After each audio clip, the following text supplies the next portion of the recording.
তোমাকে উল্টো পাল্টা কথা বলেছে আর তার জন্য তুমি আমাদের 5 বছরের সম্পর্ক শেষ করে দিতে চাইছো? আরে আমি ইচ্ছে করে সম্পর্ক নষ্ট করতে চাইনি। ওর সত্যি মানুষের জান কোষ করে আমিও বিশ্বাস করছিলাম না। ওরা বলেছিল আমাদের তো ঠিক হয়ে মরে যাবে, আমাদের তো নষ্ট হয়ে মরে গেছে। তার মানে তুমি কি বলতে চাইছো আমাকে বিয়ে করলে তুমি মারা যাবা, তার জন্য তুমি আমাকে বিয়ে করতে চাইছো না? হ্যাঁ তুমি ঠিক করেছো, তার জন্য। যদি তাই হয় তোমাকে বিয়ে করে তোমার আগে আমি মরবো, তো তোমাকে মরতে দেবো না। আমি জানি তুমি আমাকে খুব ভালোবাসো, তুমি আমার জন্য মরতেও পারবা। তাহলে আমি যদি তোমার জন্য মরতে পারি, তুমি কেন আমার জন্য মরতে পারবে না? দেখো এসব সব কুসংস্কার, সব ফালতু কথা। তুমি এসব কেন বিশ্বাস করছো বলো তো? ঠিক আছে, আমি আর এসব বিশ্বাস করবো না। আমি কালকে তোমাকে বিয়ে করবো, তোমার আমাকে বিয়ের ব্যবস্থা করতে বলো। ঠিক আছে এখন চলো।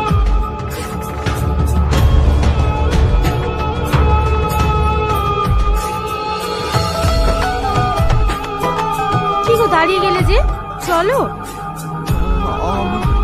ভয় লাগছে। আরে তোমার কিচ্ছু হবে না, আমি আছি তো, চলো। না না, তুমি আগে যাও, আমি একটু পরে আসছি। দেখো 5 মিনিট টাইম দিলাম তোমাকে, 5 মিনিটের মধ্যে তোমাকে ঘরে আসতে হবে। ঠিক আছে যাচ্ছি, তুমি যাও।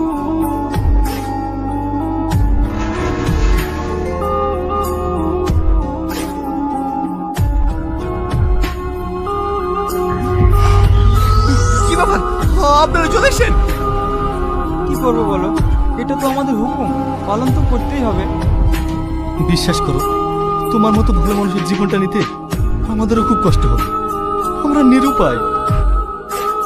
আমি মরণকে ভয় করছি না, আমি শুধু একটা জিনিস ভাবছি, আমার মৃত্যু করছে আমার কি হবে, ওকে কে দেখবে? বাবা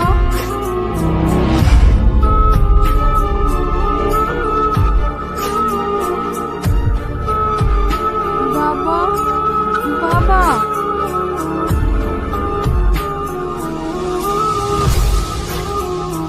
কিছু বলবেন? আমি আর আমার ছেলে 2 দিন ধরে কিচ্ছু খাইনি, আমাদের কিছু খাবার দাও না। 2 দিন ধরে কিচ্ছু খাননি? আসেন আসেন।